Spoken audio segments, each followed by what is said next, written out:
I'm Joel Lopez in Palm Beach Gardens, where people are hoping justice is served in the death of their friend Gary Levin. So that was your neighbor? Yes, he was our neighbor, Gary. Looking at a picture of his neighbor, Gary Levin, I always remember him, with a smile. Leo Hernandez, who lives a couple of houses down. Oh my God, that was terrible.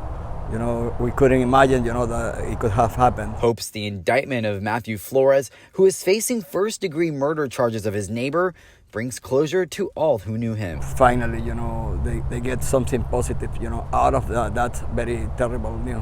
He says Levin and his girlfriend, Kathy Ginsburg, were both very social people who gave back to the community that gave back to them. For you, is that a relief? Is that a closure? How do you feel? Actually, it's not a relief and it's not a closure. It is pretty upsetting to me that people have to go through this. The synagogue Shabbat of Palm Beach is packing meals to give to hundreds of people in need for the Jewish New Year, Rosh Hashanah. We have this sweet simmus. And this is one of Gary's favorites? Yep. The same meals they say Levin and Ginsburg both relied on a weekly basis through its food donation branch, The Kind Kitchen. I've kept in touch with her. She sent me messages and she called me to say goodbye.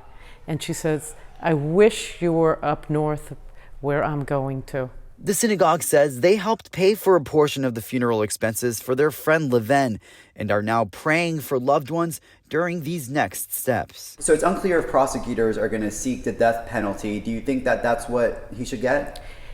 If it's clear that he has committed this crime, yes. The synagogue says they have kept up with Ginsburg since she moved and have connected her with similar organizations up north to help her get by. Reporting in Palm Beach Gardens, Joel Lopez, WPTV, News Channel 5.